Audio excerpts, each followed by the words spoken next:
All right, let's check out this room here.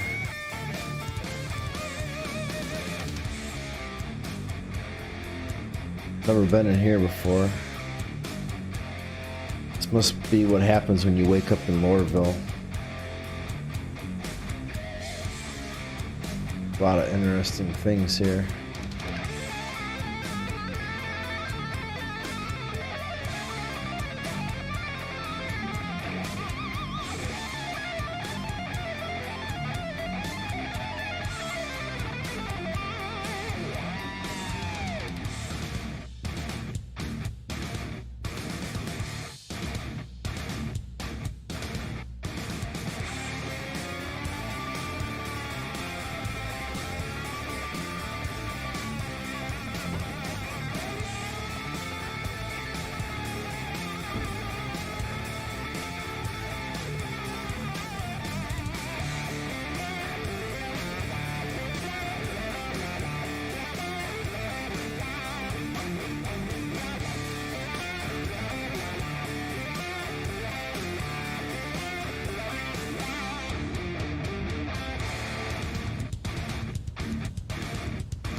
I picked that ship up for the sale.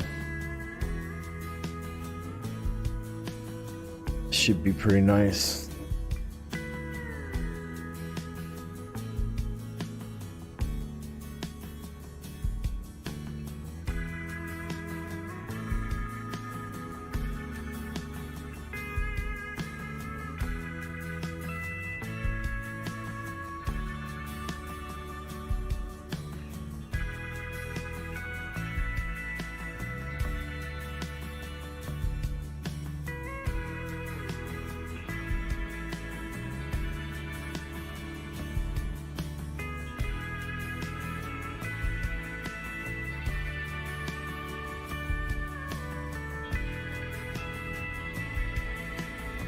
Cargo elevator.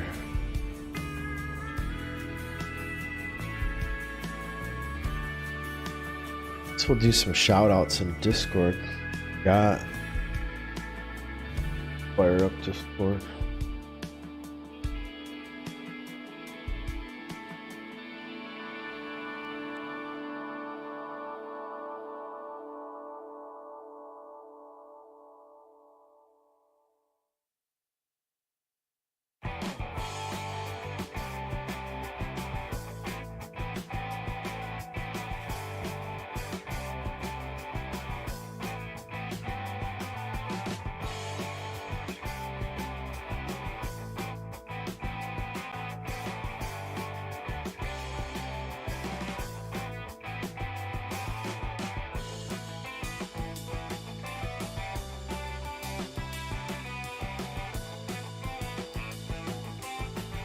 Fill this up.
That should do it. I went out to the org.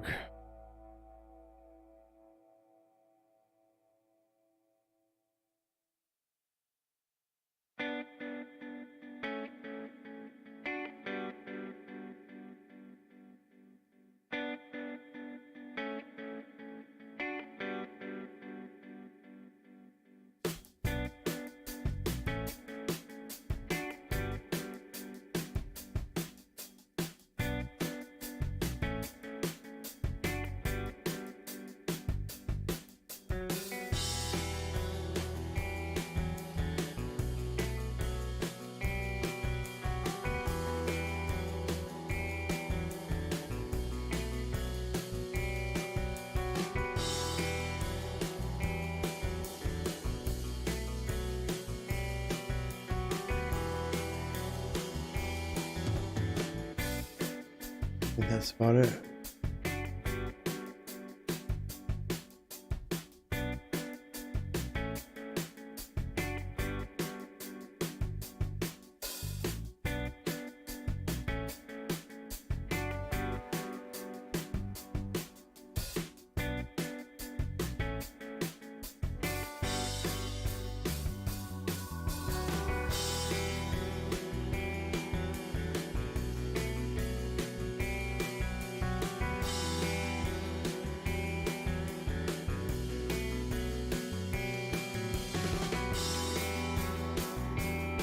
Okay, return to the game.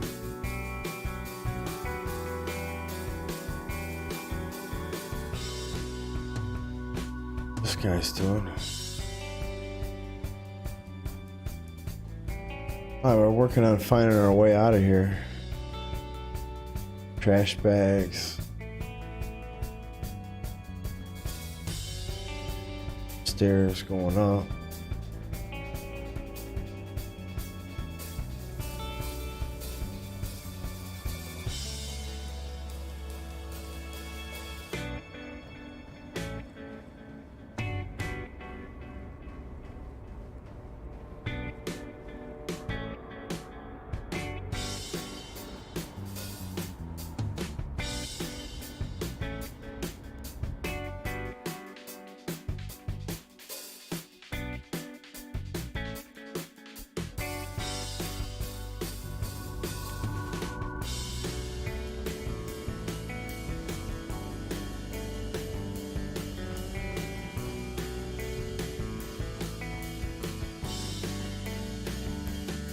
That don't open.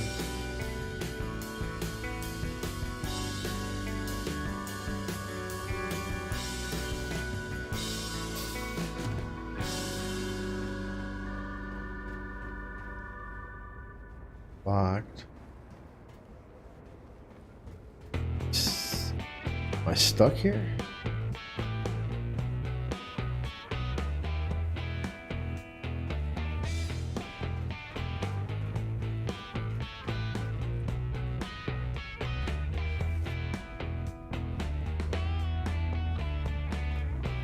I'm not seeing the way out of here.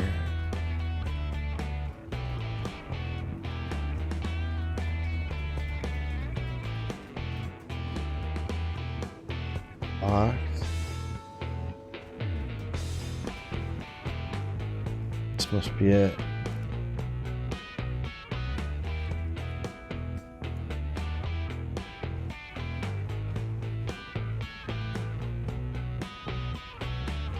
Yeah, I called the elevator.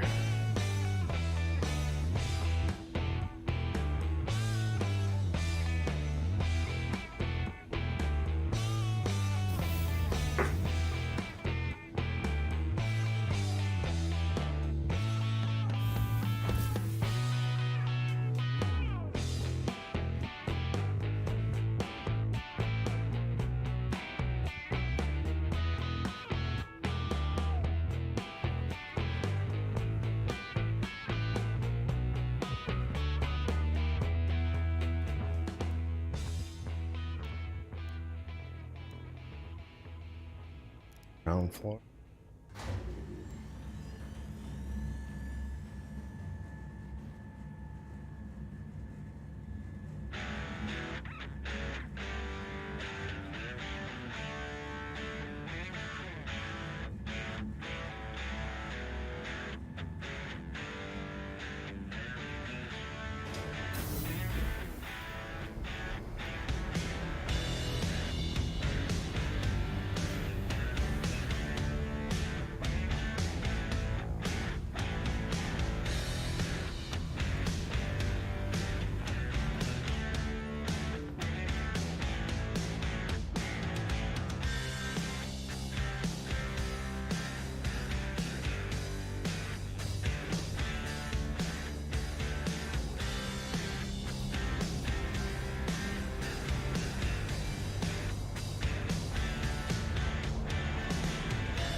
on all your favorite brands.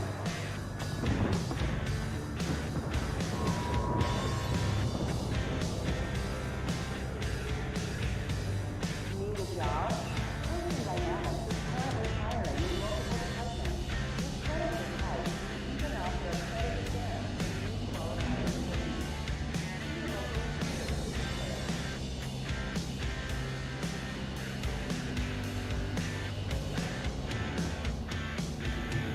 I think I want the Metro trim. Finally ready to take the plunge on a used ship? Swing by the New Deal Shipyard for exciting deals on all your Metro favorite Center. brands.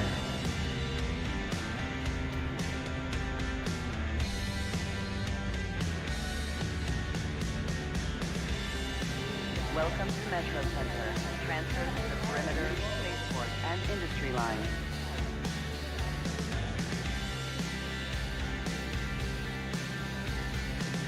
Welcome to Metro Center. Transfers to the perimeter, spaceport, and industry lines. Spaceport lines this way. That's what I need. Welcome to Metro Center. Transfers to the perimeter, spaceport, and industry lines. Security reserves the right to search travelers at any time.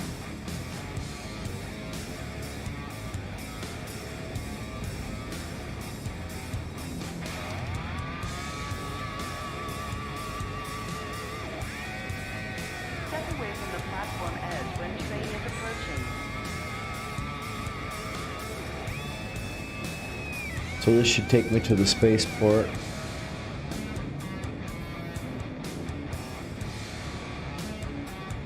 Be considerate to your fellow travelers. Do not block doors.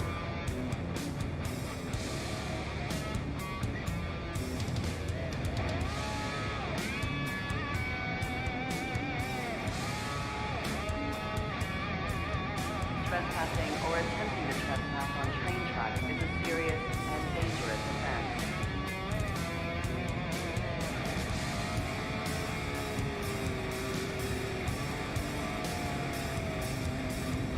Now arriving at the spaceport. Stand by and let your reserve the right for boarding at any time.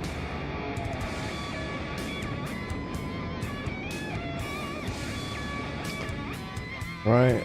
Let's take the train. Be considerate to your fellow travelers. Do not block doors. Do not block doors.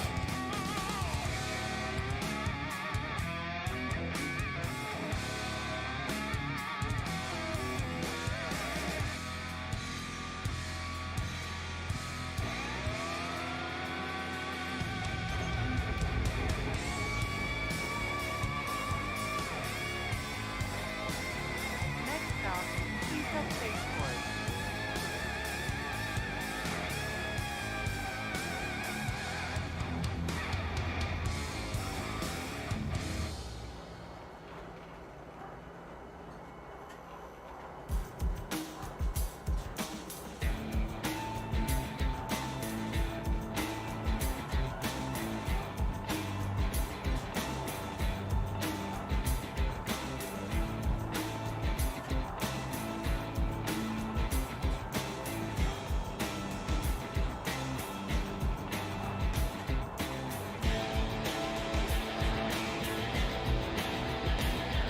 Now arriving, Pisa Spaceport. Please watch your step when disembarking the train. The platform edge when train is approaching.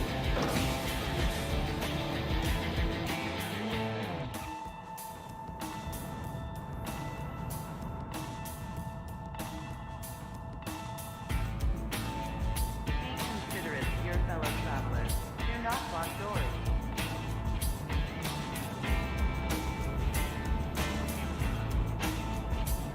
Okay. It should be at the spaceport. Trespassing or attempting to trespass on train tracks is a serious and dangerous offense.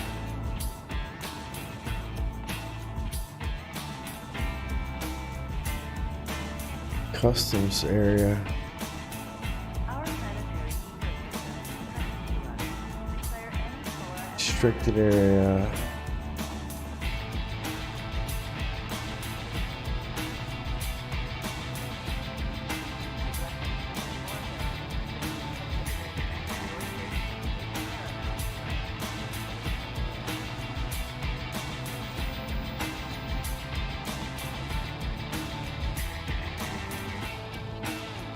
All right. Where's the ship terminal? Okay, these are the ship terminals. Holy crap, there's a lot of ship terminals.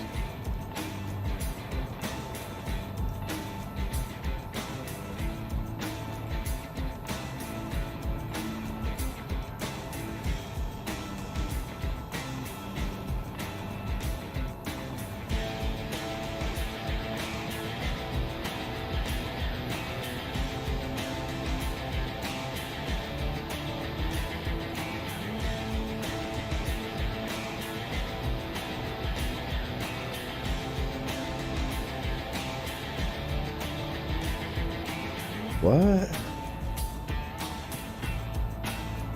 No way.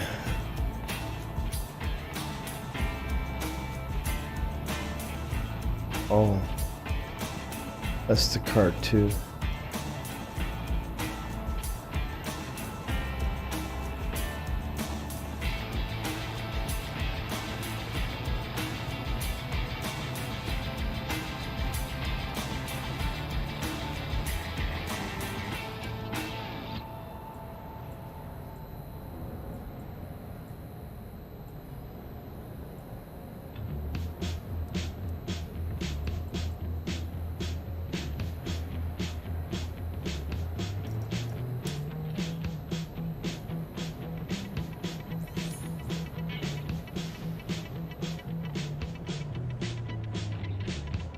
Okay, hangar 4.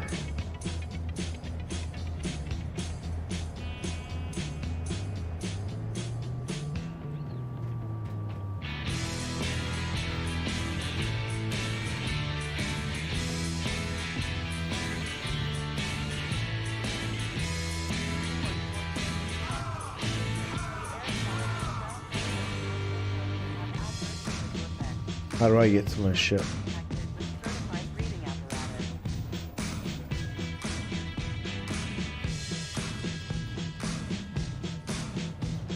All right.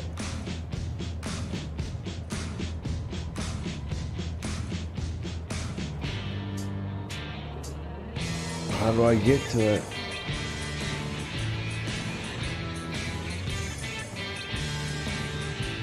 This way?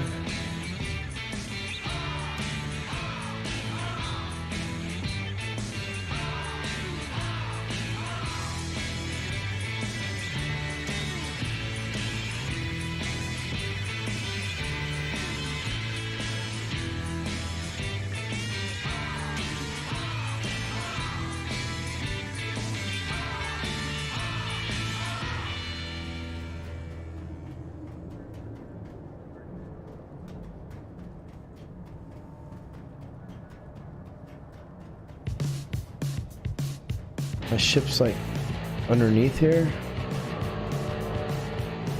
How do I get underneath here?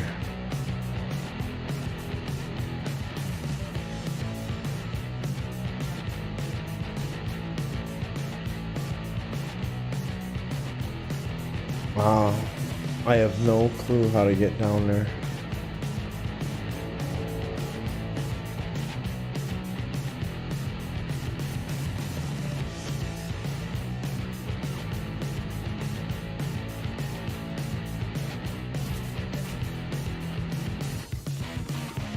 Oh, this ain't it. I gotta go down.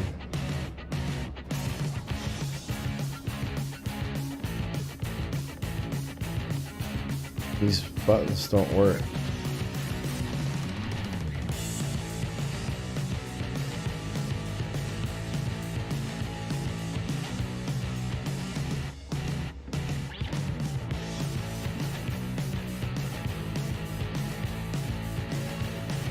Down.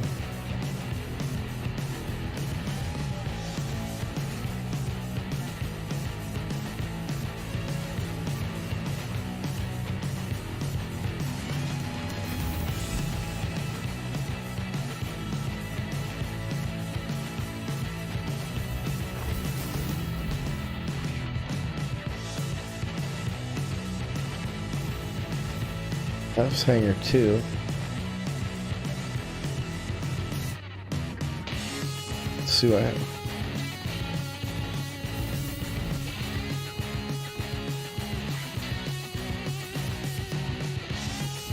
Hangar 1. Oh.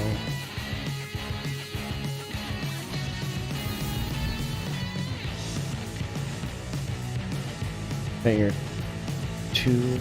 1 is over here. This one might be 4.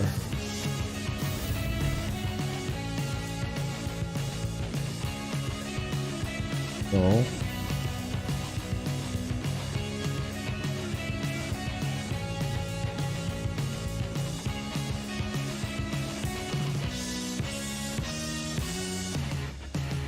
Maybe I can go to hangar 2 and make my way there. I don't know. Let's find out.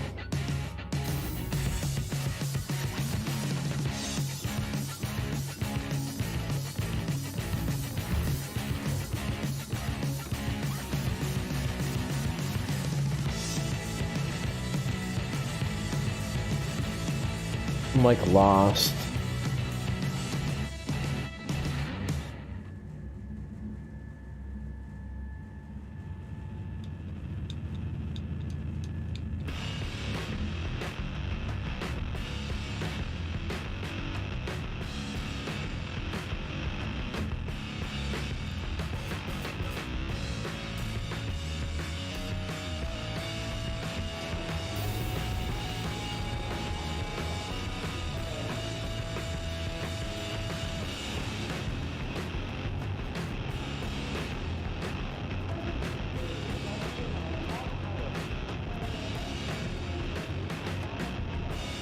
Well, I'm underneath the place.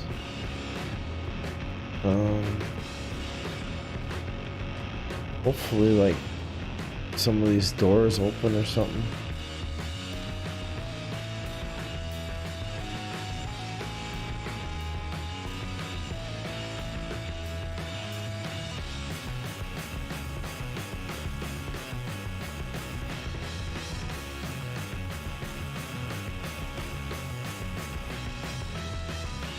This looks like something here. It's not.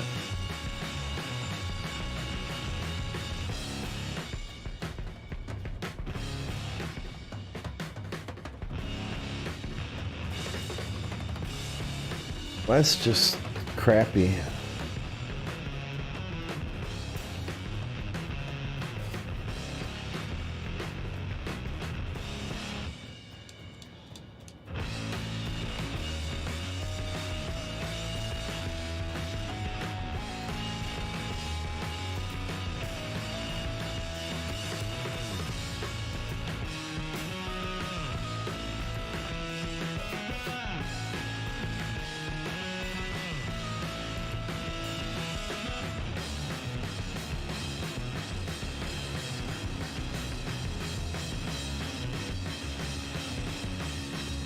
None of these opened.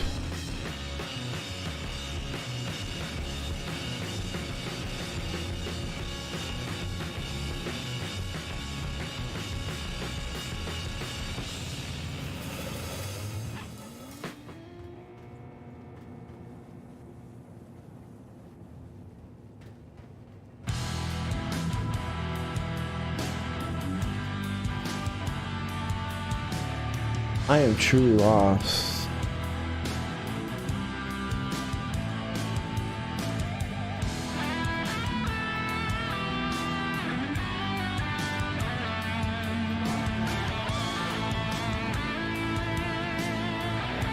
Hangar Bay 1.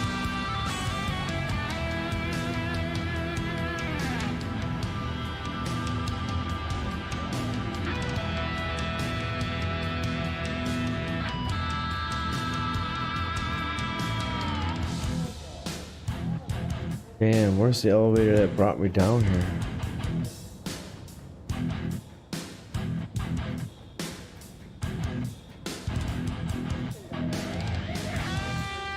Pretty sure it was over here. Somewhere.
Alright, so...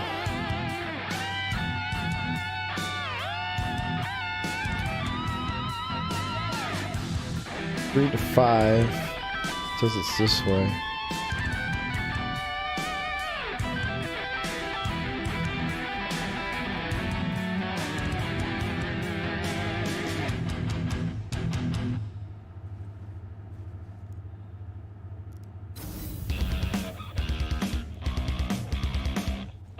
There's 3.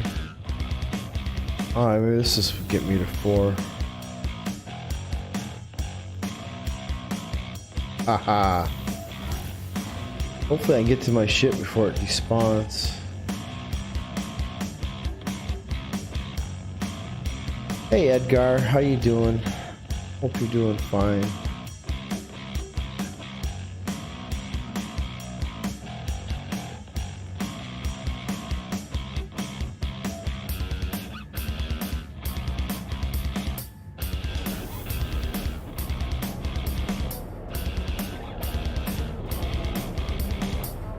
There's my ship. Okay.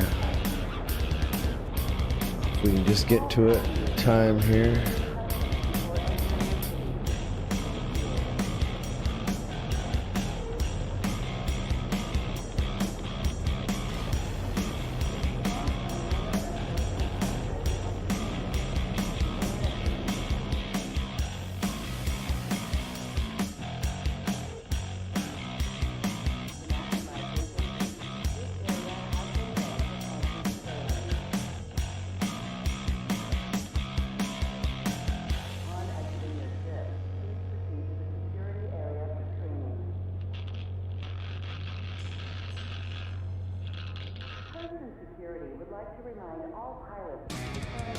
Alright, start her up.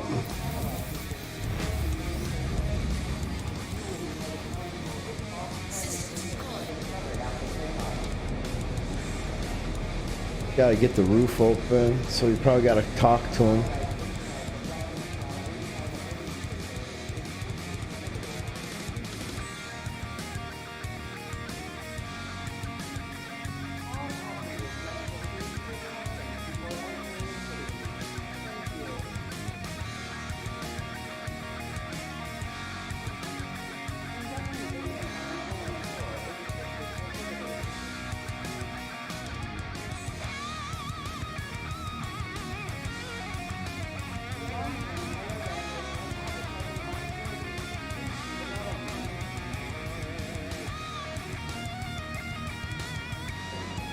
Rod cleared for liftoff.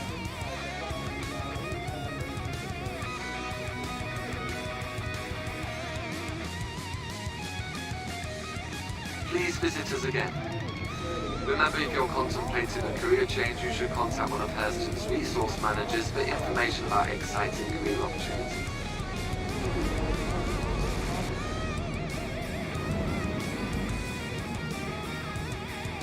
Please proceed to customs and security area for processing.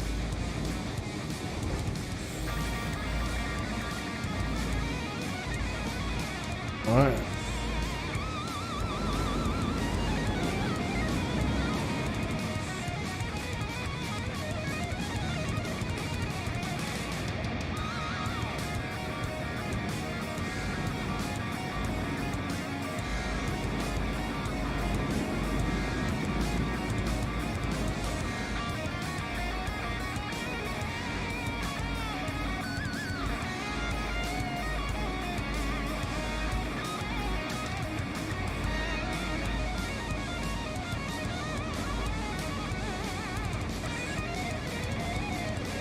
Pretty nice looking.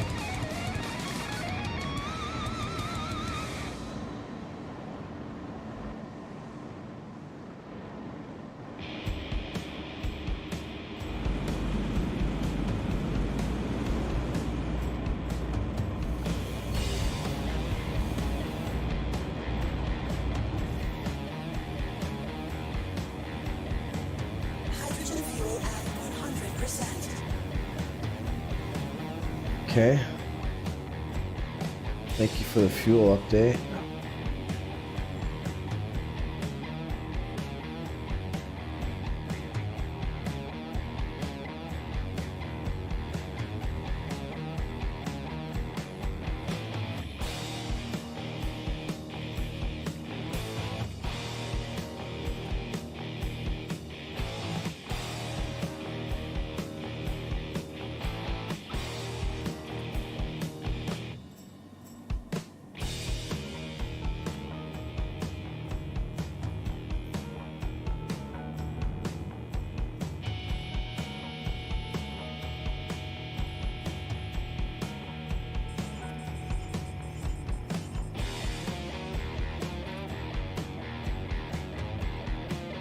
Okay, got two jump points set.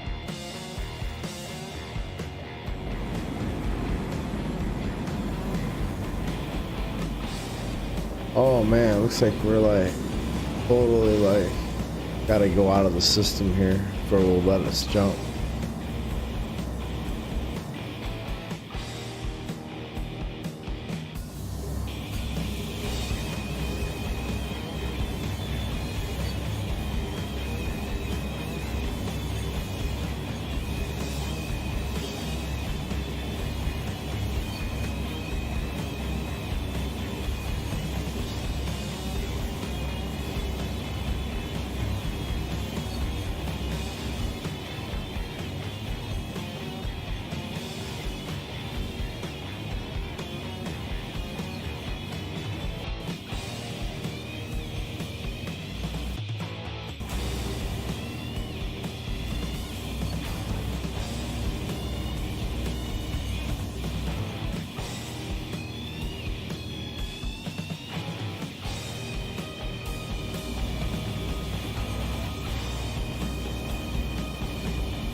All right.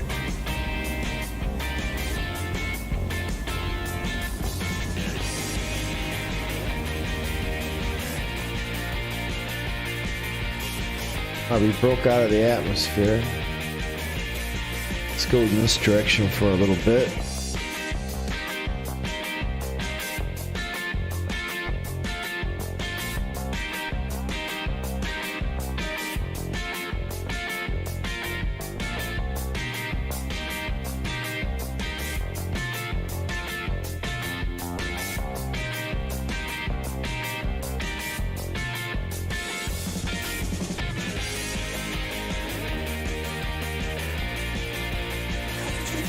Hydrogen fuel at 100%.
All right, that should be long enough.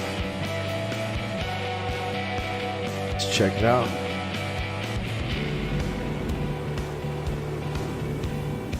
No, still not.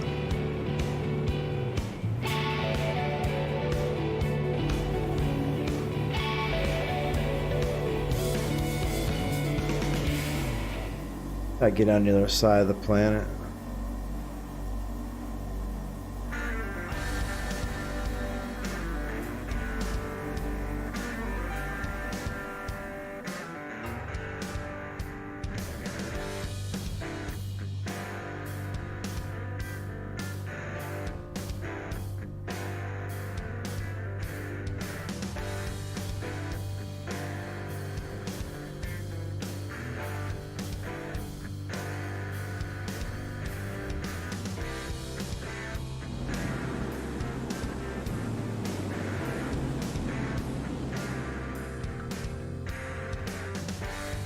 Hydrogen fuel at 100%.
Hydrogen fuel at 100%.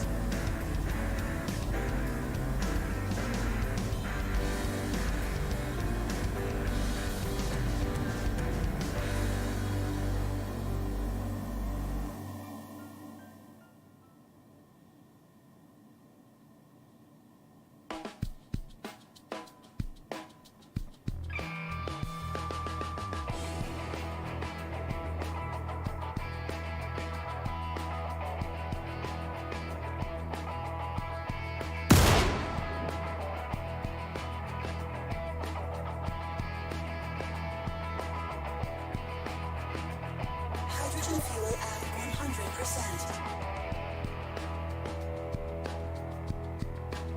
Hey Ted, how you doing, buddy?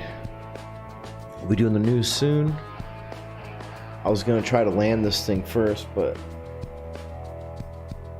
I don't think I'm gonna make it.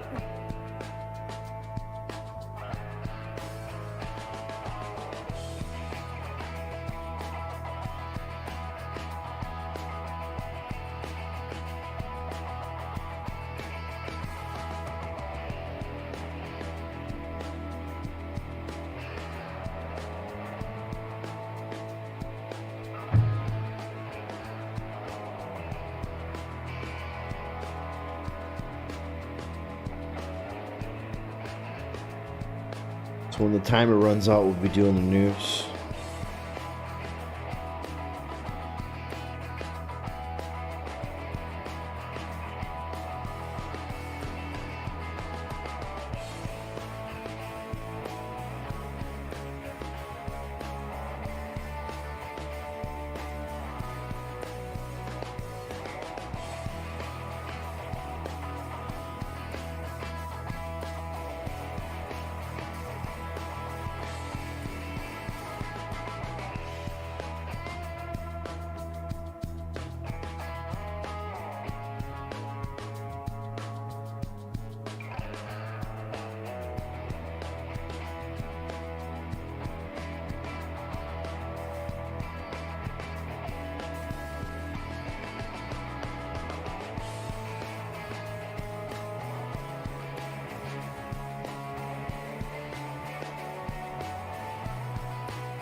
I still can't do it.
So, oh.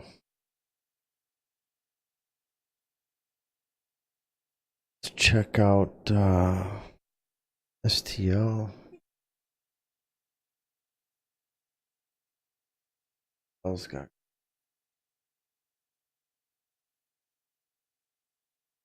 We could go. You know what? I haven't seen it yet, so we'll watch it.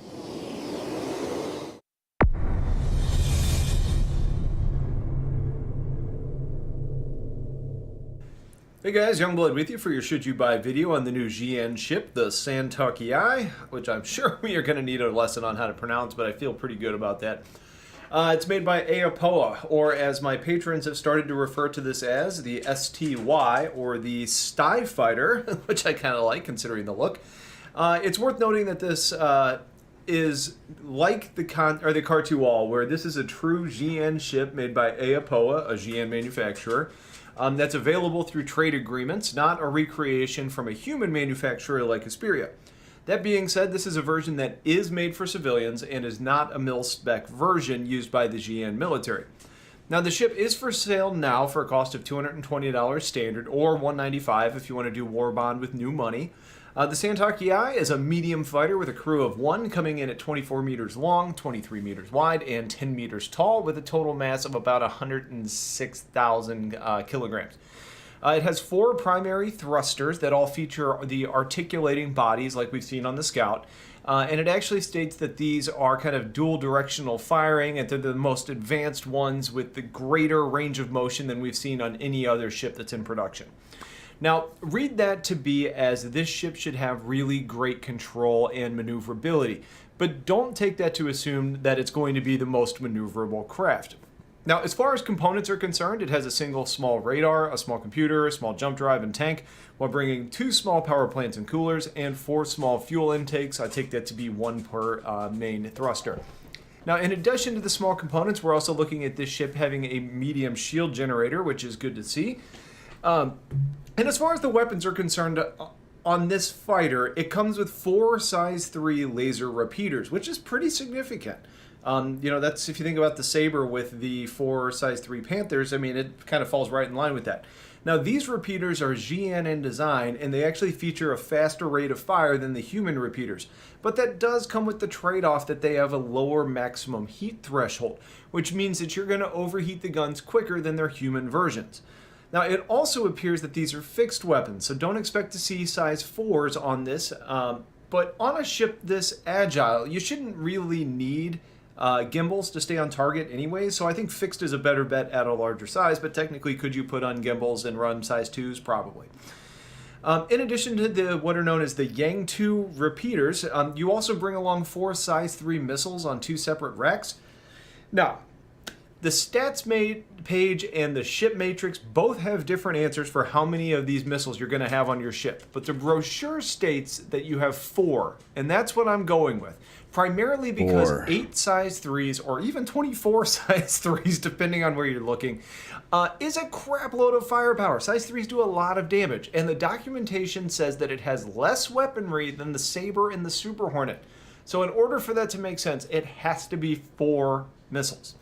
The other perk to assuming that instead of it being a higher number is there's less of a chance to be disappointed when it's clarified later. If it comes back and they say that there's 8 size 3s on this later, great, you get a perk. Now, luckily with this sale, we do get a Q&A post released on the same day that helps to answer some of the questions, especially about balance and how this compares to other ships. I think the natural first question is how does this compare to the Kar-2 All? Well, they are different ships, being one's a scout and one's a medium fighter. It's like comparing a Gladius or a Buccaneer to something like a Hornet. The Kar-2 All is going to be faster. It's going to have better agility than the Sty Fighter, and it's meaning that it's really the Kar-2 All is more of a pest and is harder to hit, while the Santoki Eye will be a bit sturdier and it's going to put out a lot more damage. They're inherently just really different ships, though, with different combat styles associated with them. That being said, when we start comparing the Sty to ships like the Sabre or the Super Hornet, we'll find that this one ends up being much more agile than the Super Hornet, and at least somewhat more agile than the Sabre. The difference is that it's not relying as much on smaller thrusters like the human ships do, with the primary thrusters to make the moves. You have the whole articulated engines, 4 of them, which are pointing in the right direction that you want to go, which means that you have larger bursts of power and more responsiveness in lateral movements, meaning that regardless of whether it's up, down, left, or right, you essentially have good responsiveness on like strafing types of moves.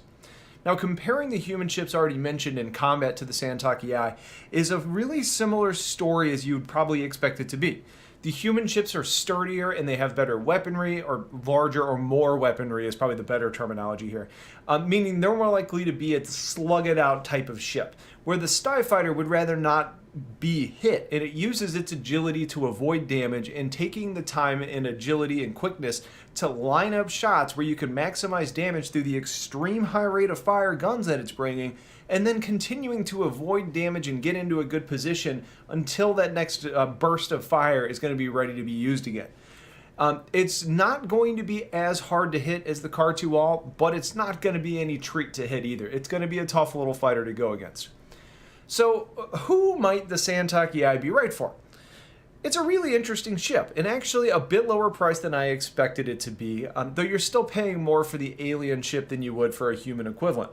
Now, as far as the design is concerned, it's a cool look, but I still have some of the same concerns about the outreached arms and how that equates to a larger hitbox when you're looking head-on at the ship.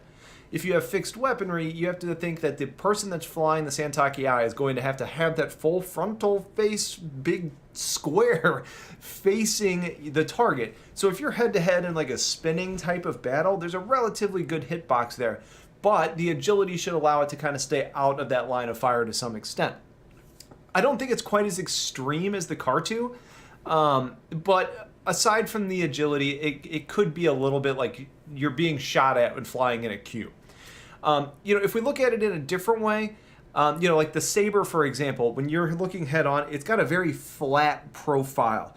And I think that means that if you're a proficient pilot in a Sabre, it's probably a little bit harder to land shots on that hitbox, not necessarily based on the agility or speed. Now, I think this ship is obviously a good candidate for the Alien Collector, because there's really only one other ship that's remotely similar to this. So you get the unique trophy in your collection. Now, I think someone who has quite a few other ships in their fleet might be interested in this too, because I think for those that only have a few ships or only want one fighter, the rarity of this ship could lead to longer respawn timers, so you might end up needing to wait longer just when you file a claim. But more importantly, I think the Kar-2 was something that was kind of similar to an M50 in a way. It's fast, it's agile, it's hard to hit, but it kind of has underwhelming weaponry at best, but could also be used for racing or scouting or intercepting. I think this falls into an interesting category. It's going to be more agile than a Sabre. It's going to have more firepower than a Gladius. It's almost like a GN Buccaneer on a larger scale. So if your favorite approach to combat is to lay down a lot of fire when you have a firing solution while trying to stay out of firing arcs, if that's already what you're kind of doing in game, But maybe you do that with a GN Scout and you think that the firepower is just underwhelming. Or potentially some of the Gladius or Buck pilots who already fly in this manner, I think you might find this ship to be a really good option. Now, it's quite a bit more expensive than both of those, but if you're not really averse to the cost, then it's essentially, I think, a nice upgrade. What you're doing with this is you're just trying to stay ahead in a turn battle, or even better, on the tail of someone you're following that can't shake you loose. And you're using these high rate of fire guns to drop the shields and then start damaging the ship, or just opening up an opportunity for that size 3 missile to get in and do the job, and those size 3 missiles do the job. So if you want a ship that you're going to be doing extended battle with, I don't think this is it. You know, the human ships with more armor or more redundant systems or more missiles, they tend to have more sustainability to keep going for longer periods of time. Now, the Santoki does come with laser repeaters. You're not hampered by ballistic ammo, even though you do have a limited number of missiles. But this is a ship that needs to be not outnumbered by much, and not plan on continuing in scenarios where sustained damage is a real possibility, because I don't think you have the durability to really just sit there and take a bunch of damage from a bunch of different targets. No, could you be outnumbered by 1 or 2? Yeah, I think you probably could, because you can be in a good situation, assuming a proficient pilot and depending on the proficiency of the pilots you're going against. I think this is a really great fit for someone wanting to bounty hunt for a kill. You know, there's nowhere to put another person, but if it's a dead or alive type of contract and you want to go against somebody in asteroids, or for someone who's wanting an interceptor to chase fleeing targets down, I think it's a great option for like a scout too, especially if it's into dangerous areas where you know that there may be hostiles. I think this could also make a really great escort because it has a good amount of firepower. You can draw ships in using the better speed and agility, let the turret gunners on other ships get in and actually do the damage. If people try and run away, the speed on this is a projected 265 meters per second, so I think you could really chase them down and not let them escape. And then you're not really relying on being out for very long by yourself because you're part of a convoy. And I think that's the real key, is this ship is going to thrive in one-on-one situations with a highly skilled pilot at the helm, or in scenarios where there's other ships to be distractions and kind of be part of a supporting cast. So for me, I don't personally think that this ship has the value to make me say, yeah, go buy this thing. But that being said, it's intriguing if your use cases match what I already discussed. Obviously, if you're looking for cargo, exploration, or mining, or anything that falls outside of combat, escort, scouting, this is not really the ship for you. So that's going to be it for now, but stay tuned because I'm going to have a lot more coming your way either from 3.3.6 or the Expo, and just more on this ship as we get more information. If you guys have questions, put them in the comments, and if you've got differing opinions, please let me know. Otherwise, have yourselves a wonderful night, and take care. All right, that was STL. Put his link in chat.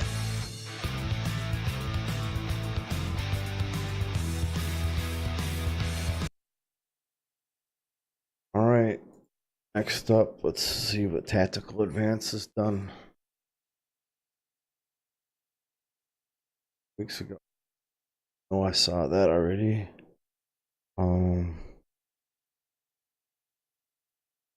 See what minion soldiers come up with.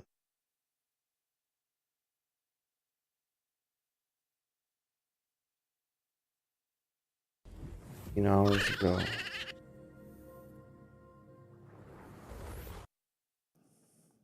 So, Minion, you own a hammerhead. Why didn't you just CCU your caterpillar into a hammerhead? You could have had some other money. You could have bought some other ships with that. Why did you keep the caterpillar? Well, because that's not how piracy is going to go. Let me tell you what's going to happen in the future. Okay, tell me what's going to happen. I'm very interested.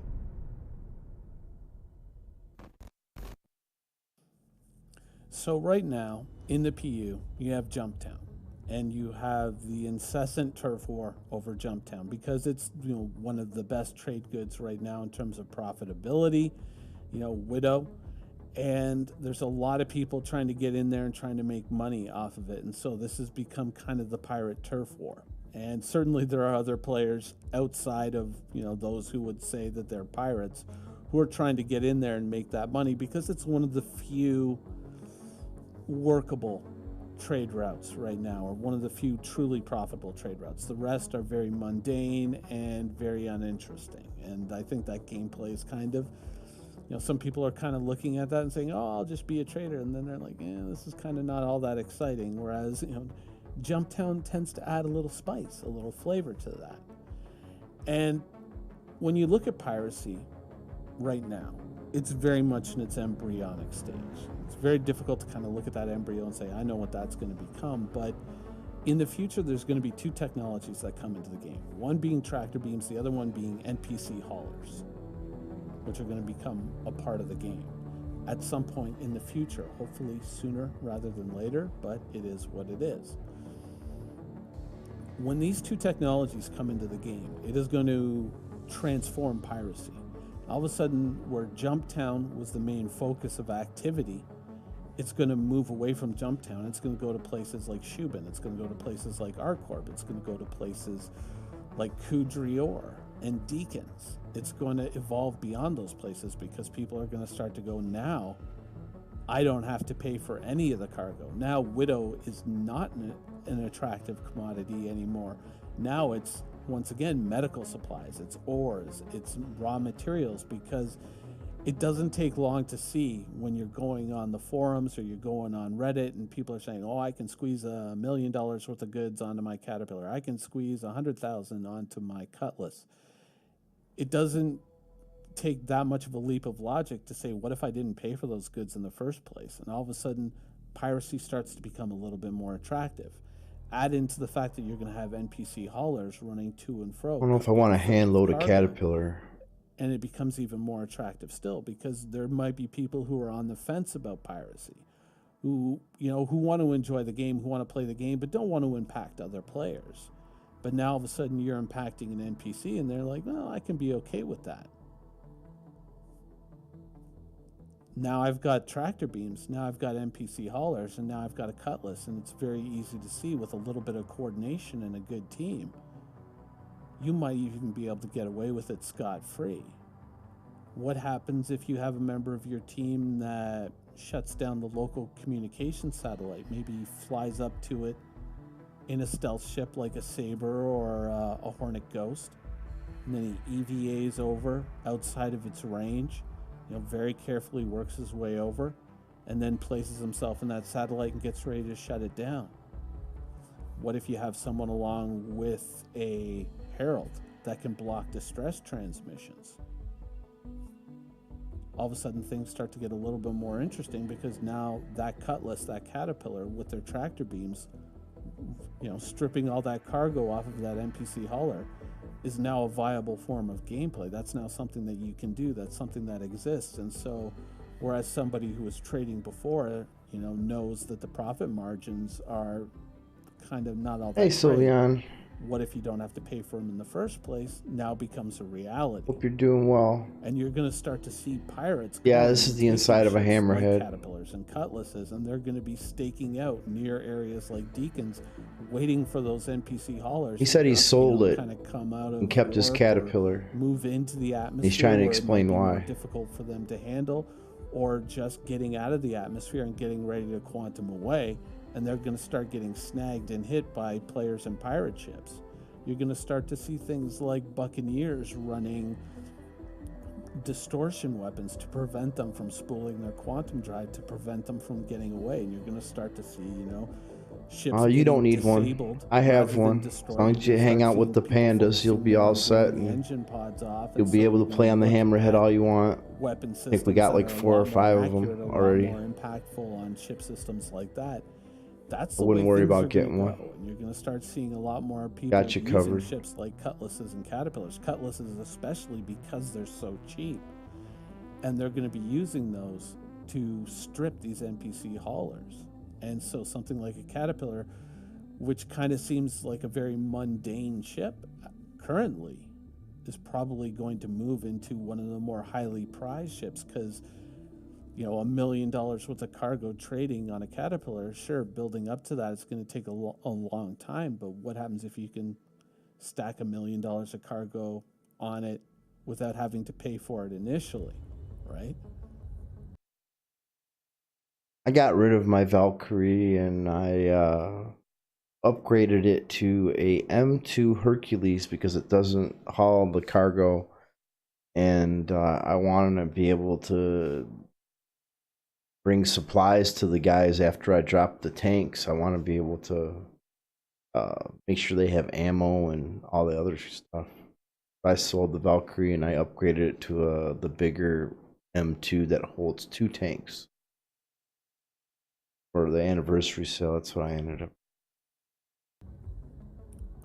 A ship like the Hammerhead certainly has its place and has its value, but so does a ship like the Reclaimer. So does a ship like a Caterpillar, and depending on how sophisticated things are and how ambitious you're feeling, you may need a different ship for a different application. Got the Mercury depending too. on who you have around you at the time. I wouldn't and feel. what I don't you think feel you need like to do taking anything on. as long as you Different just ship stick might with be the the most pandas. You'll be useful able in to that fly anything you situation. want. Certainly a Hammerhead would can be almost really promise great that. at taking down the shields of a very large cargo hauler, but at the same time, its cargo capacity leaves something to be desired. I mean, it doesn't even have the same cargo Yep, capacity. Red that Panda's a got an Cutlass does. org. And I think that's it's where called something like, let's say, a Red Caterpillar Panda might come, Industries on the Star more in Citizen handy. Or site. even something, say, like a Reclaimer might come more in handy. Next time where Oxford's on, can all you gotta actually do is get ask him and he'll make you a more member. value out of that take by taking the ship itself and taking its components and selling those on. And certainly you've seen the price of components reflected in game as well. So I think that certainly, you know, And I kind of cover going Oxford all on in his the day off. Hammerhead does have its place. I don't Make sure think you that it's guys gonna be get your something news. that's as broadly applicable as something like a Caterpillar is going to be, depending So on he's who's off in tonight, line and what's available and I'm in terms of covering him. targets, whereas something like the Caterpillar is probably going to be a lot more attractive. And certainly ships like the Cutlass and the Herald are going to see a lot more interest in the pirate community, more so than now, once they kind of fully realize their potential, once these systems are brought into the game and they're able to really truly, you know, exercise that potential. If I was you, I would talk to Oxford, get in the org, and say, listen, I understand that you guys got all these ships, but you guys don't have any UEC to buy stuff to fill them up. So if I spend my money on UEC credits, so when the game launches, I can fill it up. Can I put my stuff in your guys' ship, and then I'll give you guys like 20% of what I make?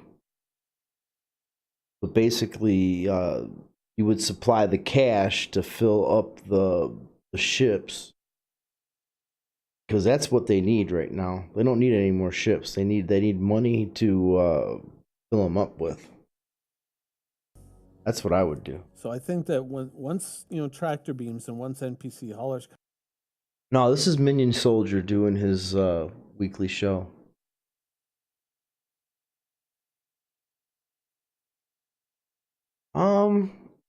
I don't know how it's gonna work.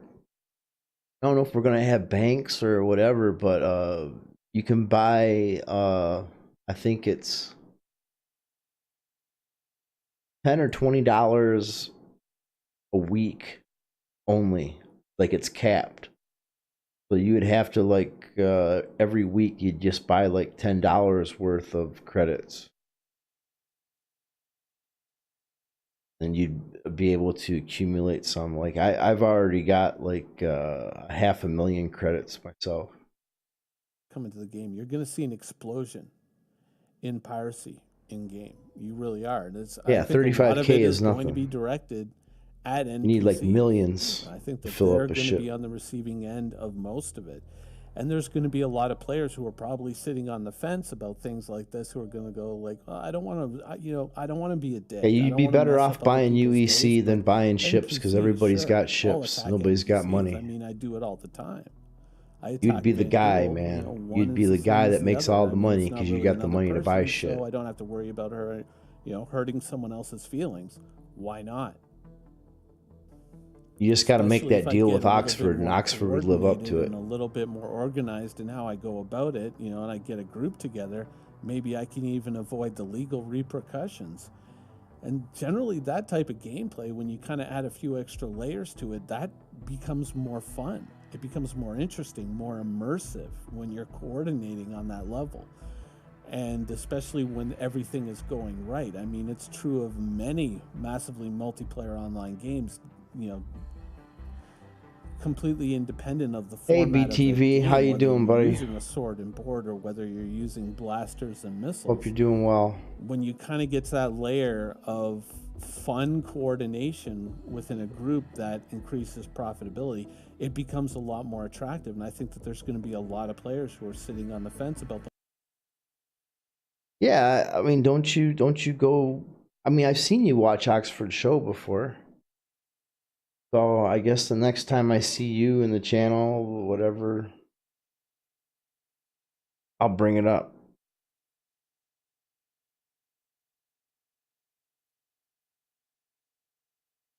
Yeah, taking away our panels and all that stuff. I'm kind of upset about that too. The whole thing with I forget the Asian guy's name that was talking. Everything he said kind of upset me. The whole piracy thing, we're going to start going, no. I want to get into that because I know that the profit margins in trading are kind of shitty. What happened is instead of having all the panels in the ships, we're going to get limited to 2 panels, the way I understand it.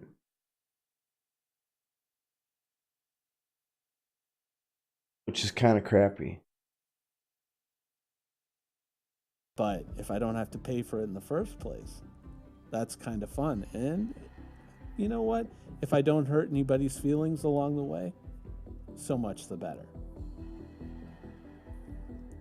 So as great as the Hammerhead is, and as much potential as it may have, truthfully, in the end, I think in Star Citizen, when it comes to piracy, the bread and butter really is going to be the Cutlass and the Caterpillar, and also the Herald as well. And this, you know, when it comes to the Herald and the Cutlass, because they're Yep, 2 panels in the cockpit. And, you know, the Cutlass, They're taking all of got our that instruments tractor beam. away. A lot of people forget that the Cutlass has a tractor beam because, you know, it's a feature that has never really been kind of implemented into the game, though it's frequently discussed.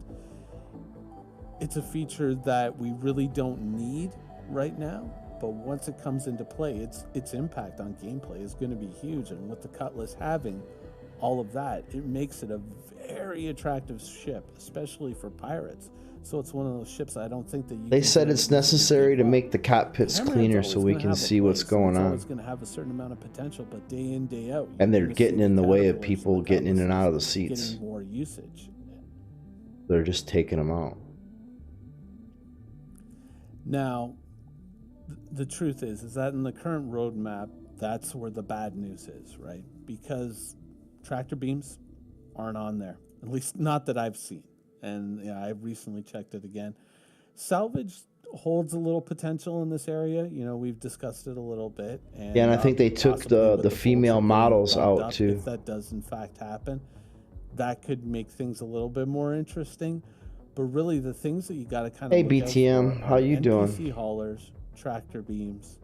Those are the 2 big ones. When that stuff happens, that's when you're going to see this thing change, and that's when you're going to see Jumptown kind of just turn into a boring backwater again. And the real money and the real action is going to be out there and taking down these NPC haulers. That's when things are going to get exciting. Anyways, a long that time is you've the been show able to for play today, it, and that is my thoughts on things to come. Hopefully sooner rather than but later. it's only been recently semi-playable for probably about 3 or 4 months. Yep, and the 300 series got pushed back. Yeah, SIG's got problems, man. If you're watching, you know, tractor beams, NPC haulers, please. No, nothing's correct on the Anyways, timeline. Hope you enjoyed the show. They keep Thanks for changing it. watching. That's why we're all mad.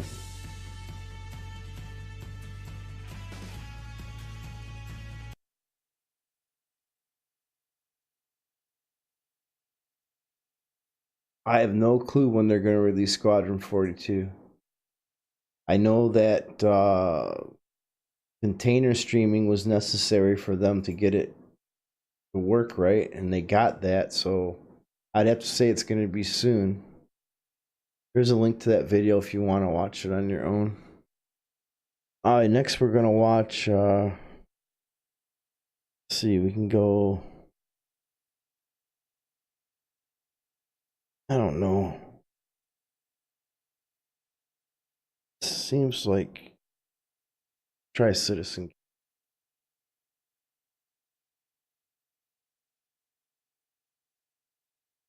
This is their blast cast. They usually got a lot of good info in here.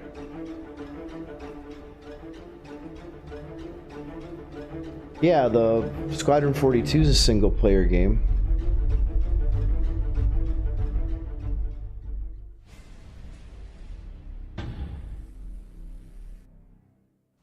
Hey everyone, welcome to the Blastcast. I'm Jarvis and I have Lightning Dragon with me here today.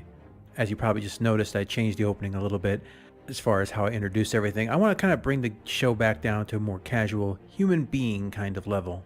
I'll be So right let's talk back. I about gotta Star let my Citizen dog this out. week and also a little bit about what's going on the rest of the year on both this channel and with CIG. As a lot of you have heard, 3.4 is actually now in Evocati testing. Now, if you looked at the production schedule, you'll notice that 3.4 is more of a content patch according to what they have listed there. It's largely, as you can see on there, ship variants. For example, the only freelancer I don't own is the default one. So this patch for me brings in all the freelancers that I actually do own. But it's pretty simple and pretty straightforward. Your freelancers will blot out the sun. I do have a lot of them. On Reverse the Verse, they showed off the Carrack a little bit, and there's been a little bit of disappointment on the forums about the changes. It sits a bit lower, and it is, I guess the room shrunk a little bit. They got rid of the corridors that were actually between the rooms and kind of mashed them together a little bit to make everything fit the appropriate size without making the ship too big, so it could still land on landing pads that wouldn't require the largest of the landing pads, allowing you to land anywhere. Now, personally speaking, I don't mind any of these changes. Now, well, there is one. I don't like the yellow glass. I wish they would have stuck with the blue-silver tint, but that's cosmetic and it's not that big of a deal. A lot of people have been comparing the ship to a dog or a Dachshund or a lizard because of the way it sits now real low as compared to the concept. But it has all the functions and all the features that it was supposed to have. Well, with the exception of one, it doesn't have its own specialized rover. I guess it's just going to be getting the Ursa rover. So no special rover. Yes, there's two games. The Squadron 42 is a single player, and Star Citizen is the multiplayer. There was two things holding everything up, and one was called container streaming, which allows the game to play at a decent frame rate, which was needed for the single player. And they got that, so that's going to come out soon. And then the multiplayer, they need to figure out how to glue all the servers together so we could get like more than 50 people in the game at a time. So they need to come up with this thing that they're labeling server meshing, which hasn't been created yet, to glue all these servers together. So Star Citizen is pretty much just a fantasy until they come up with server meshing. And Squadron 42 is now a reality, but probably has another year left to cook. Just for the Carrack. As far as the fighter that goes in the back, the snub, some people are concerned that it won't have quantum drive, or it'll basically be a Merlin. We don't really have any details on any of that, so don't know for certain. We'll have to wait and see what the stats are before we make any snap judgments on that.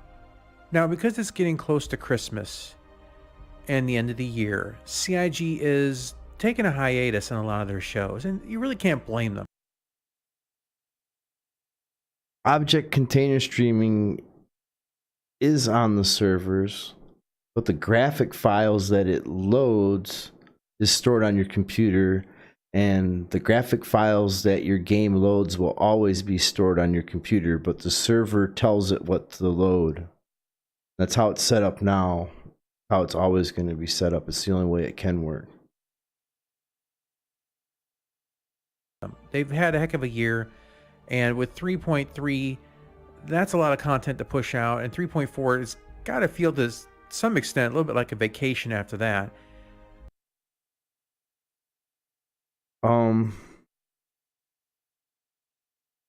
Give me a price of what you're willing to spend on a package, and tell me if you want to do exploration, hauling, or combat. And then I can answer that question, because I need those things to tell you the right answer. I need to know what price point, like under 200, under 300, under 400. And I need to know if you want to do hauling, like hauling cargo, or you want to do exploration or combat. But the best all-around ship for everything and for starting out, all you need is the Cutlass. You got the Cutlass day one. You'll be able to do combat, you'll be able to haul, and you'll be able to do some minor exploration. But if you're leaning on the exploration side, then I would get the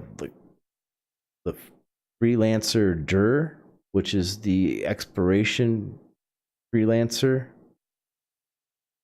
You want to do step up the price a little bit, you can get the Aquila Constellation for an exploration ship, and also use it to haul cargo because it's got a pretty decent sized cargo bay.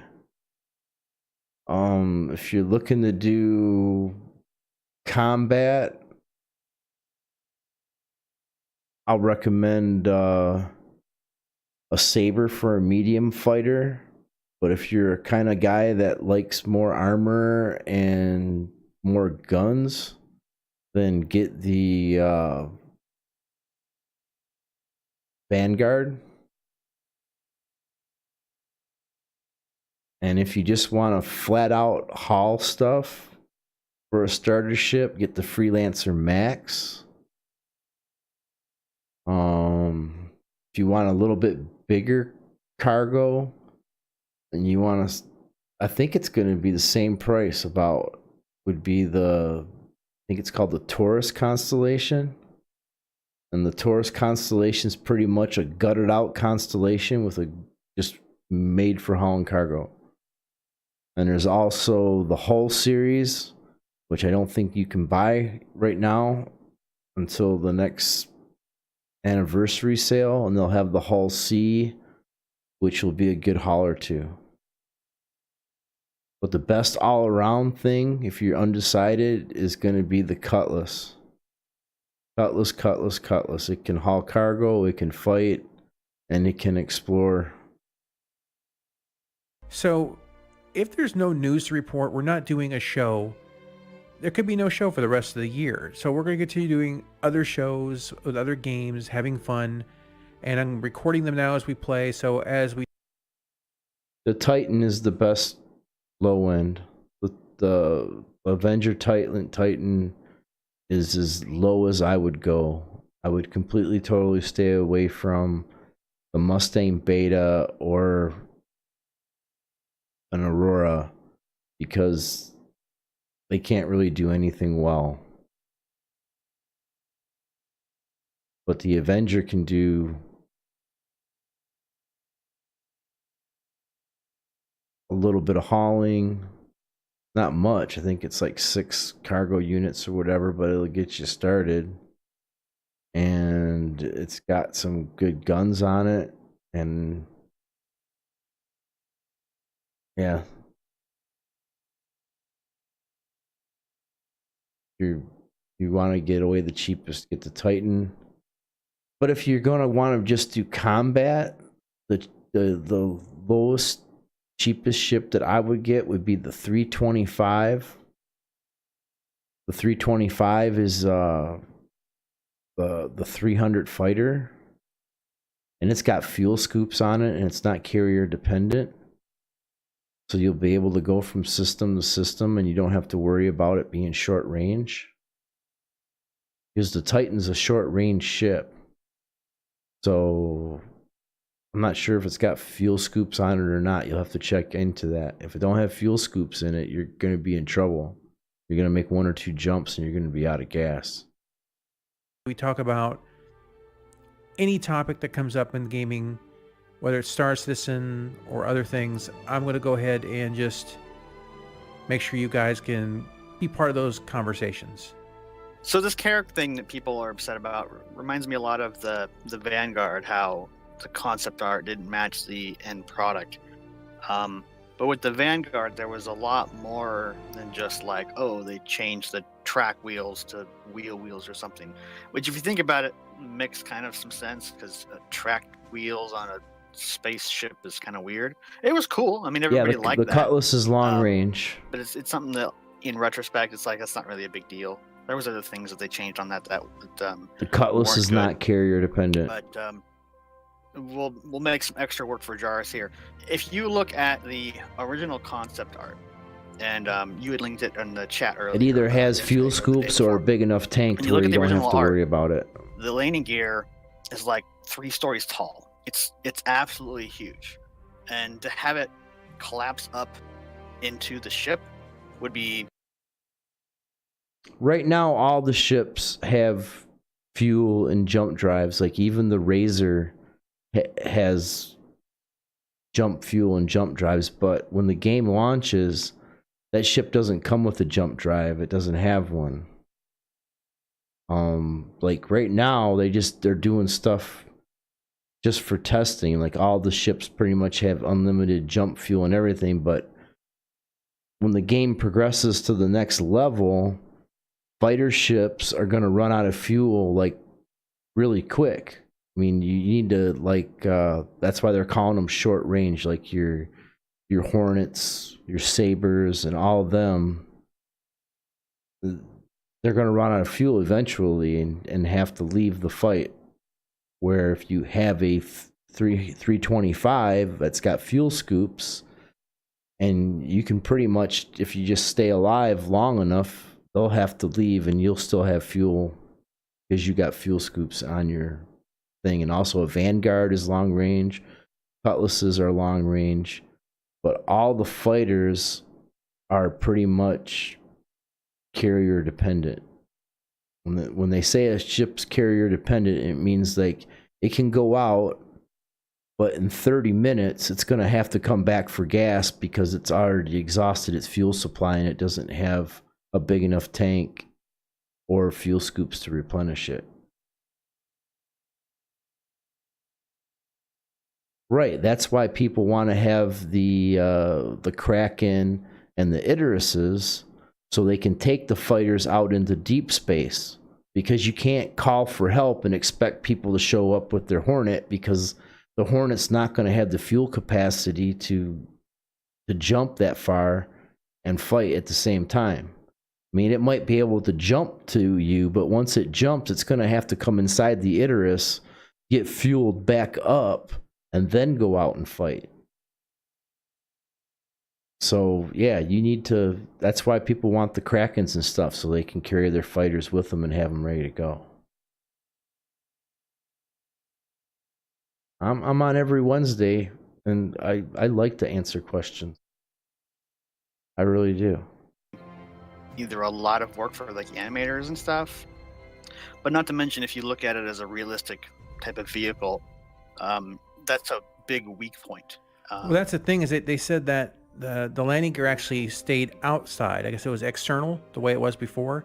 I got and this shit too. So yeah, the way that I think they should have made it bigger. So that's internal, is it also frees up assets. And let's face it, Star Citizen can use a little bit more of that right now. Yeah. So, I mean, the ships often end up getting bigger, but one of the things about the Carrack versus some of the other ships that have been redesigned is the Carrack, kind of like the 300 series, and even the Hornet. They're some of like the very first ships that came out. So they drew up this concept art, and they're like, here's the ship we want to do. And it's like, well, it's great, but we have these other things we need to get to. And now they've come back to it after years, actual years of experience in making these things. And when they start building it, they realize, oh, we can't make it like the original concept art. So they made it bigger. And I think people might be upset because they made some of the Right now, I interior, pretty like, much only smaller, stream on which, Wednesdays. having recently Sometimes walked I around stream in the more. Hammerhead, If you follow me, kinda you'll get see a that notice. because the Hammerhead Like sometimes I do feels it on the very weekends too. claustrophobic. And if you pictures of corridors on like an aircraft carrier or something, you have headroom. You have to have headroom. Yeah, because above follow me you, and you'll get a usually notice. There's like all the pipes and and things like water. Or I'm planning steam on streaming or more. any kind of other things. I got and some you need health that- issues I that got to room, take care of first. especially for like taller people, and you save space on like the doorways and stuff. So making it smaller internally, I can kind of agree with. As far as the external, it looks pretty damn close to the original. Yeah, they say it's a few meters bigger. It's really close to the original size, and they originally it had grown quite a bit, but then you remember how I played in Elite Dangerous? I had the Python, and the reason I never went any larger than the Python was because what I liked about that ship is that it could still carry a good amount of cargo and do other things, but still land on every station because it didn't require the largest of the landing pads. And that was a big selling point of that ship for me. So if the ship grew Thanks and for the became follow. much, much larger to the point that it would have to land on the same kind of landing pad as, say, the Reclaimer had to land on. Having gone down to planets or moons or whatever now multiple times, you know that you come across those little stations that just, they don't have good places to land or the right size pad, or the bigger you make the ship, the harder it is to find a nice level landing area. So they also said that because it's, kept a smaller form, that will fly better. It'll have less mass to push around. It will be a faster, more maneuverable ship than it was before. So there's a lot of upsides to this, and I really don't see this as being an issue. And it looks, I would say, about 95% on target from what it looked like originally. They did a good job. It's the little details. I don't think we should get lost in all that, because as Lightning says, these concepts are years and years old. It's like, here is a general direction we're going with it, and this is what we want the ship to be able to do. So is it recognizable as a Carrack? Absolutely.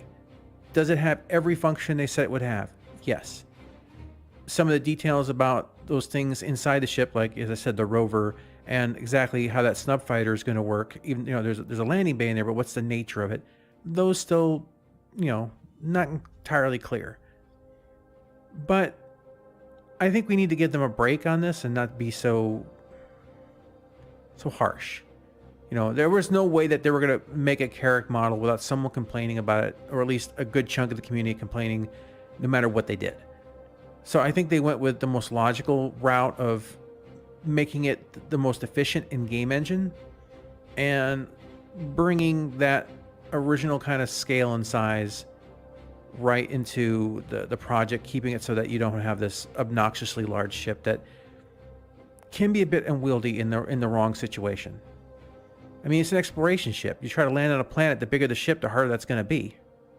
And that's why I have a Freelancer Dur, I have a 600i Explorer variant, and I have the Carrack. Now, each one of those is for a different function. And I have the Terrapin too, but that's to go in the back of the Polaris when I need a scout or something like that.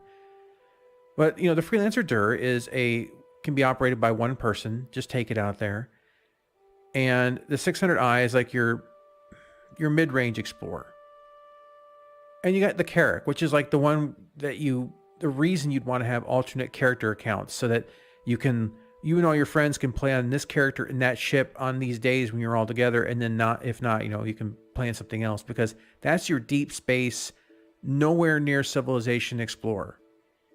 It's the only ship in the game, I think, that can pretty much do everything. It's got a med bay, it's got drones, it's got a landing craft, it's got a snub fighter. It is really kind of, in some regards, the ultimate ship for doing everything in Star Citizen. with the exception of possibly data running. But those modules are swappable, so who knows? Anyway, that's really all we wanted to say about the Carrack, and I think it looks good. I'm happy with it. I really have no complaints, and we'll see what the final form looks like. And as I said, we're going to be taking a break for the rest here, and I want you to take a break too. I mean, this is the season. It's really stressful during holidays. You got to shop for presents. You got all that savings you had set aside all year. Suddenly he's now just turned into ash. And just spend time with your family. You know, we'll be back, and we're not really going anywhere. We're just not really, there's nothing really to report on as far as Blastcasts go. And if you All right, there's have a a link to these question guys. about a system or mechanics or things we may have covered, They're taking the rest of the year off, I said. All right, I do want to see if Montoya's got anything intelligent to say. He's been doing some weird things. I don't want to hear about the court thing. Oh. We can do Super Mac. Mac Brothers. Hey Kool-Aid, I see ya. Welcome back, Kool-Aid. Super Mac Brothers, 8 minutes. Yeah, let's do Super Mac.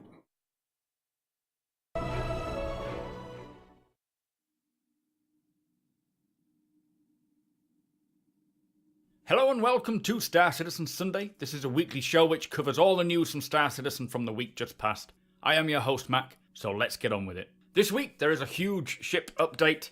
ATV introduces us to a new mission giver in Hurston, plus they address the reason for why ships in-game cost the amount that they do.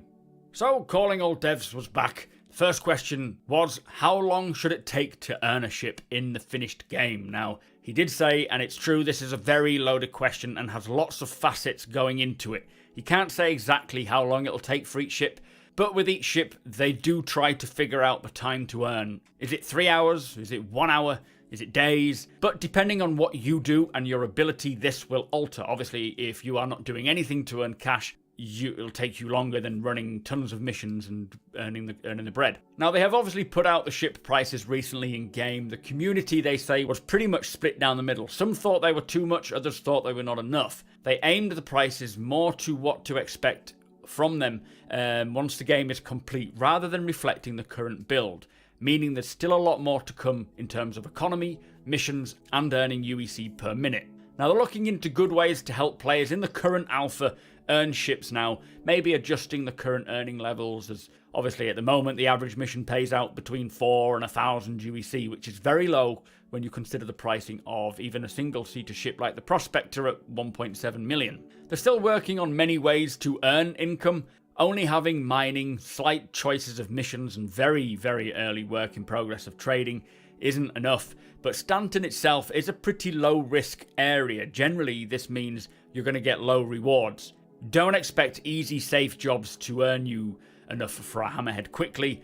High-risk jobs are where the majority of highly paid jobs will be, like in the real world. Introducing these high-risk jobs now may not be representative of actual jobs in Stanton in the final game, but it should help players attain more UEC in the current build. They're also doing lots of ways of figuring out the value of each ship. Ships with more hard points generally cost more, or more component locations, more seats, more cargo space. Everything affects the ship's value in some way. They're also working out how the materials go into each ship may affect its price, like the Constellation Phoenix, for example, being made out of better materials, which gives it a higher price tag. Eventually, the value of something will be represented. I play the game for about an hour before I do the news on Wednesdays, and I play it on the weekends, and sometimes I stream when I play it, and sometimes I don't. It depends on if I'm doing org stuff that we don't want people to know about, but sometimes we're doing stuff that it doesn't matter if people know about what we're doing, and then I stream it.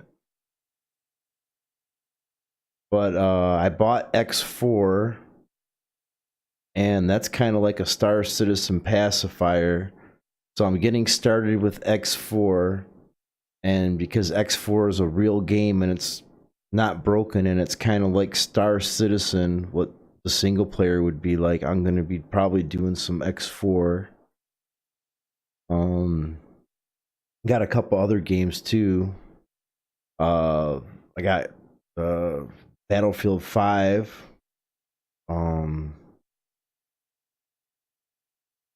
There's one other one, I forget what it's called, that I haven't even tried yet. But yeah, I got some games to play.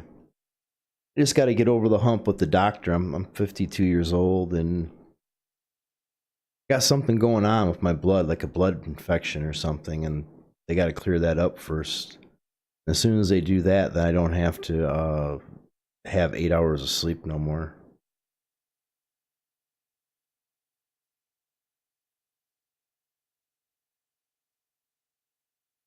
Yes, there's bases, there's PvE quests, but most of the quests are broken. Basically, sometimes they work, sometimes they don't. It can get irritating, like if you spend an hour trying to do a mission and then it doesn't work for you. Mining works, trading works. All these things are in the game, and when I play, I invite people to play with me because I don't like to do it by myself. Hey, Akron. Yeah, so like the more people I get to play with me, the longer I play the game, and sometimes we push the news up a couple hours so we can finish what we're doing. Akron knows. I mean, we go in and we try to do things, and it's just broken, and it just makes it miserable sometimes. And sometimes it works, and we have a good time. Like last week, I was driving a gray cat. You can go in my stream videos after we're done here tonight, and you can see me drive a gray cat all through this place right here where we're at, up and down the steps and stuff. I mean, it all depends on how the game's acting. Like sometimes you can play it for a couple hours and enjoy yourself, and sometimes you can play it for an hour and you just want to punch yourself because it's so bad. I'm 52 years old. That's a fact. I was born in 1966. Representative of everything that goes into making that item. A fancy high-end shield generator will cost more because it requires harder to mine materials, for example. They don't want things to cost more purely because it's better. Everything will be linked to the entire economic chain, down to the rocks that they are mined from, the amount of time and labor it takes to create that item. It's all affected, which will help with the long-term economy, driving gameplay and demands, changing prices of items, weapons, clothing, and also ships. It is nice to hear that they are looking into ways to help current players playing the game now to achieve buying ships in-game from running jobs. I see many people currently calculating the length of time or number of missions it'll take to buy a ship, and doing that this early on in development when the economy and missions are so premature is just a waste of time. But anyway, it's nice that they have addressed that situation.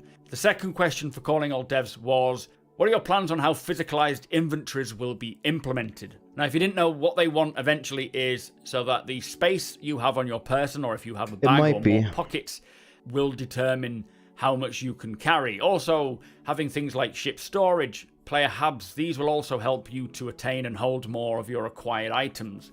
Being able to just flick open your Moby-Glass and have everything you've ever bought is not going to be in the final game. This is to do with global persistence tech, and that is tied in with server-side object container streaming and server meshing. Now that we have client object container streaming, they are looking at server-side OCS, and what that needs, one of the big things it does need, is global persistence. If, for example, a part of the universe is streamed out of the server, when it's streamed back in, everything that was present on that part of the universe needs to come back, which means persistence is needed. So, for example, if you leave something at an outpost, it will remain there until you return, or obviously if someone comes along and takes it. They have a lot of little details needed to figure this out, but as they attack server-side OCS, we should see more in regards to global persistence coming alongside this. So lockers, for example, storing things in lockers, new carrying locomotion animations, and hopefully in 3.6 physicalized player inventories. I am actually working on separate videos talking about both of these questions and subjects in a little more detail to help you or others understand what is required and what it means when when it finally arrives. If this interests you, be sure to subscribe and turn on that notification bell. That website that just got posted there, newsstarcitizen.com, that's my website that I made. And if you want to find out about the game, that's probably the best place for you to look for information about the game, is on my website that I made for you guys. Put a lot of money into it. And I'm not doing this to make money. I'm doing it because I just love the game. So you don't miss out. So on Around the Verse this week, they kicked off by looking at one of ArtCore's moon, Lyria. Environmental Art are working on its various ecosystems, and it does look very unique and quite interesting. Also looks quite dangerous, but also it could have some good mineable crystals, maybe? We'll have to wait and see with the Prospector. Now, Environmental Art are also working on the central business district of Lorville, which includes the large building of Lorville, the Hurston family's HQ. The interior brings a bit more culture to the PU. It all feels completely different to anything else we have in game. It's more about the Hurston family who own the planet, sort of showing off. Not like the rest of Lorville. It is very elegant. The train station, they say, is kind of small, but it leads into the main hall, which is huge and features this gigantic statue of Archibald Hurston and many of Hurston's weapons encased on display. To the right of this room, you will see the HD Showcase.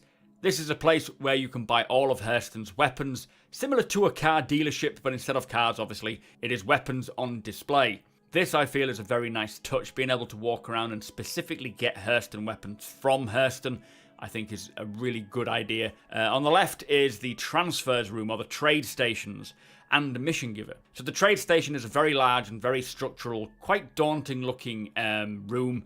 It's got two areas. The bottom floor, which if you look down on, it's kind of like a Wall Street style trading floor. You can see AI going about their business. And the first floor, which looks over it, is where all the panels are for us to sell commodities and whatnot. There's a room at the back as well, which is for Constantine Hurston. Now, this is a member of the family who is working his way up the ladder, kind of working night and day to try and earn his place. He is to be a new mission giver with this CBD in 3.4. We did get to see as well how Constantine came together, from the 3D scan to the modelling to the final, and I'm looking forward to seeing him. It's nice to see all these different mission givers coming to fruition quite quickly, populating the universe with various unique characters that are all unique. You know, they're not like just replicas of other people. But to finish up with, they say the prop team is set dressing with bureaucratic props, obviously more business looking for Hurston, and you can see these offices and things. I'm really excited for this. Although Lorville is a cool place already, it is so much more different to the rest of Lorville, which is, dingy and dark and dank. This is looking more elegant, adding a bit more character to the landing location. Anyway, that was Around the Verse, guys. Do let me know your thoughts on this. Let's move on. So with Reverse the Verse this week containing a lot of ship information and lasting about an hour and a half, I decided it would be best to create a separate dedicated video covering the ship shape in more detail rather than putting it here on Star Citizen Sunday.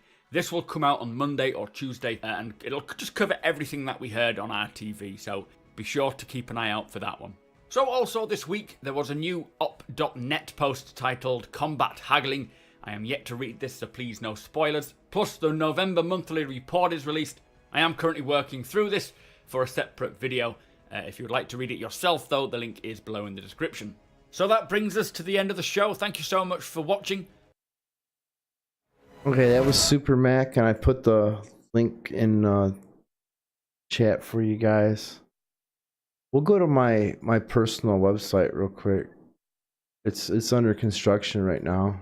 I had to stop working on it because I got sick. But this is what I'm setting up for everybody.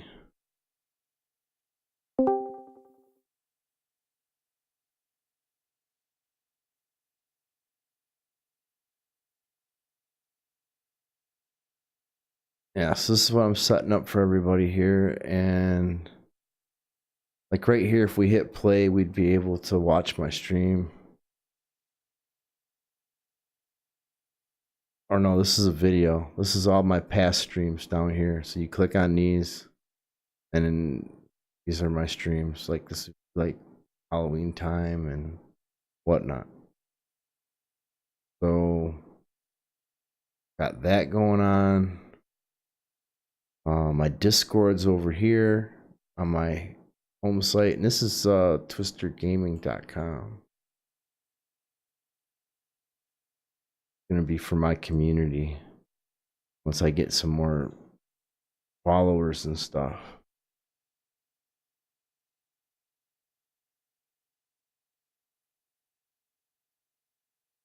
It's all right. I heard you join, so I left it real quick. Then let me see. So Discord's over here. Oh, my stream's right here. So yeah, so you would be able to click on this, and then this is my stream right from my website. And then like the games I play right here, I'm gonna put them over here, so I'll have information on all the games. If you click on Star Citizen, you go to that page that I showed you. These are the orgs that I belong into. You want to become an org member or whatever, make friends with me, and I'll try to get you in. Hardware, these are hardware links. If you're buying PC parts, these are all good places to buy your PC parts. Want drivers, you need to update your drivers right here.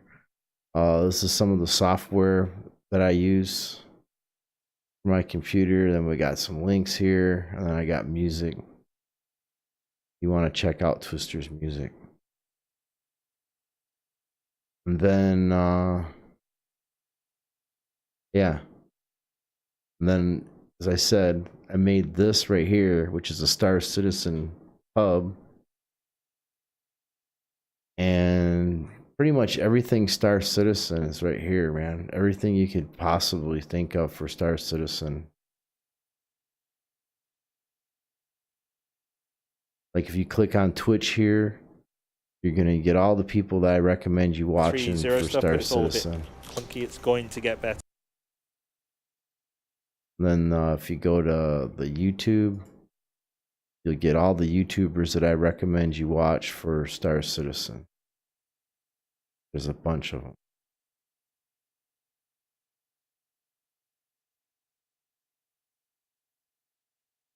All right, back to watching videos. Let me see. We got one last video. We're gonna watch the Nuba Fire, see what he come up with.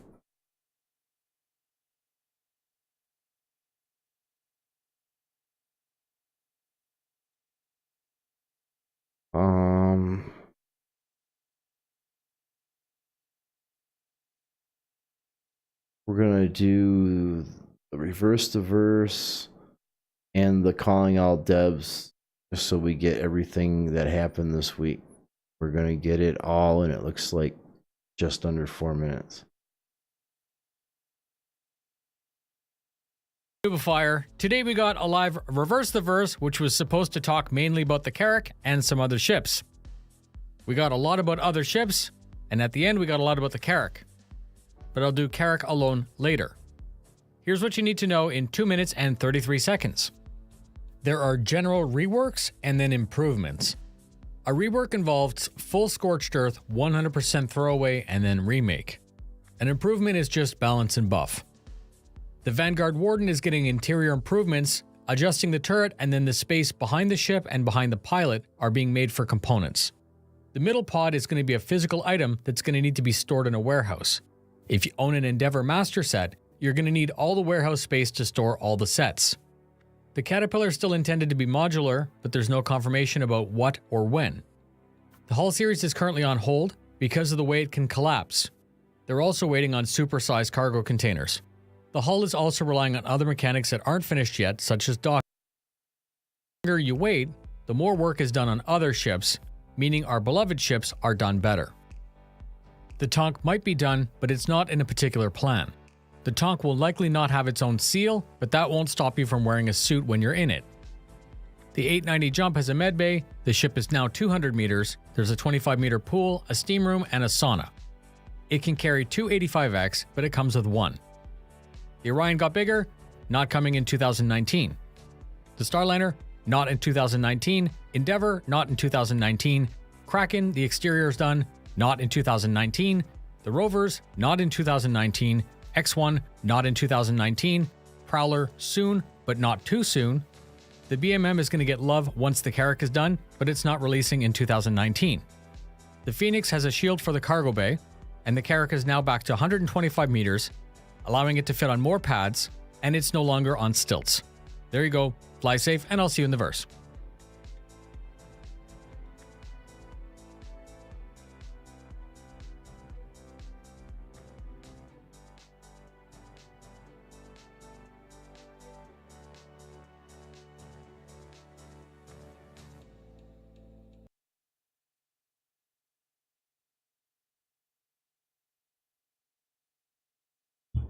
I don't know. It's in my Discord. Oh, that is those are links to mech builds.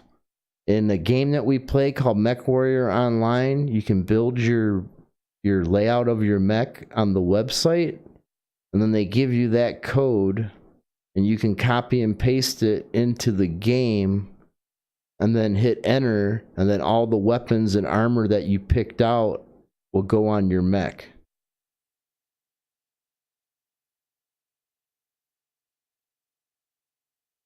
That's what that is. That's for a game I play called Mech Warrior, where mech building's really super important.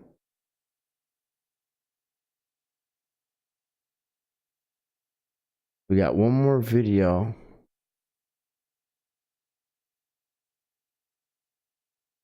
All Devs is the Tuesday feature where your questions are answered by the developer most qualified to take it. Here's what you need to know in 25 seconds. NPCs will be on a schedule based on their task, so throughout the day, they're going to eat, sleep, and train. Your NPC crew will work like this until you need them, such as when you're attacked. A situation like Red Alert will simply modify their normal schedule. In the future, there will be greater persistence. Giving the player the ability to manually adjust their seat would also alter the viewing angle and where the controls are. This would break the HUD and animations. There you go, fly safe, and I'll see you in the verse. Yep. You gotta manage your non-PCs eating and pooping, which I'm not too happy about. It's not something that I would call fun. But that's what it's gonna be. Alright, I'll take a minute and answer any more questions before I go to bed because I gotta get up early for a doctor's appointment. Normally I stream for another 2 hours, but I can't do it tonight because I gotta get up. So if you guys got any questions, let me know. I'll try to answer them.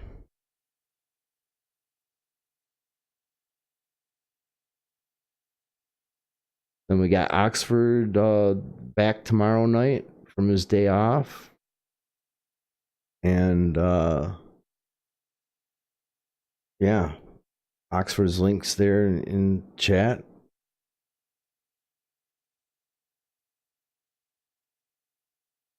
All right, let's find somebody to raid. I'll find somebody really good for you guys to watch.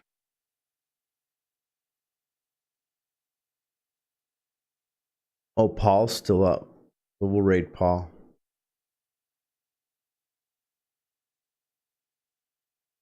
We can raid Toy if you want to raid Troy. We sure can. You copy of his name right here. We'll hook it up. I like him. He's a Marine. He's straight and he's a really good streamer.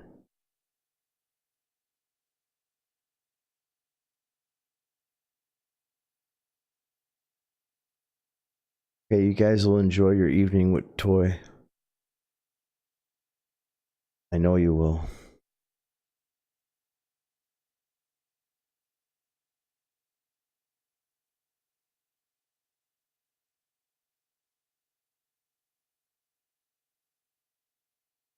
I tell him Twister sent you.